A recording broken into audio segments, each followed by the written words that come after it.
ஒண்ணுமே இருக்கா உங்களுக்கு? அறிவு இருக்கா உங்களுக்கு? அறிவு இருக்கா? அறிவு இருக்கா உங்களுக்கு? என்ன என்ன நடந்துட்டீங்க?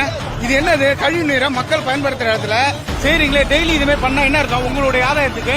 இது ரோடு தானே? மெயின் ரோடு தானே? இது மெயின் ரோடு தானே? மெயின் ரோடு தானே? என்ன பண்றீங்க இங்க? கொஞ்சமாச்சும் அறிவு இருக்கா இல்லையா? மக்கள் நடமாடுற இடத்துல இப்படி பண்ண எப்படி மனசு வந்துச்சு? இது நடக்கிற இடம், வாக்கிங் போறது எல்லாமே பயன்படுத்துறோம் இல்லையா? ரோடு வரமா? இது என்ன ரோடு வரமா? இல்லாம மெயின் ரோடா இல்லையா? இது ஆண்டிமடம் மெயின் ரோடு இல்லையா? எதுக்கு நான் சத்தம் பண்ண? உங்களுக்கு தெரியுமா இல்லையா? இது என்ன ஒரு எத்தனை தடவை சொல்றது? வண்டி என்ன பட்ட பகலில் நபர்கள் செய்த அருவருக்கத்தக்க செயல். இங்க பாருங்க, இந்த வந்து மக்கள் நடமாடுற இடம்.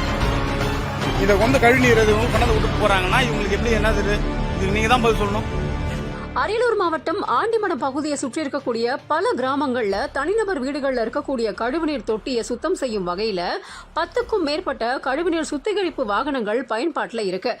ஆண்டிமடம் போற மெயின் ரோட்லயே செப்டிக் டேங்க் கழிவுநீரை சாலை ஓரமா மக்கள் பயன்படுத்தி நடந்து போற வழித்தடத்துல திறந்து விட்டுருக்காங்க. இதனால அதிர்ச்சி அடைஞ்ச அந்த வழியா வந்த இருசக்கர வாகன ஓட்டி ஒருத்தர் நபர்கள் கழிவுநீர் வாகன ஓட்டி மற்றும் பயனாளிகள் கிட்ட வாக்குவாதத்தில் ஈடுபட்டிருந்திருக்காரு. கழிவுநீர் வாகனத்தை கொண்டு வந்து இந்த இடத்துல கொட்டுறது எந்த விதத்துல நியாயம் அப்படிங்கிற மாதிரி மக்கள் பயன்படுத்தக்கூடிய நடந்து போகக்கூடிய பாதையில இப்படியா செய்வீங்க அப்படின்னு வாக்குவாதம் நீண்டிருக்கு.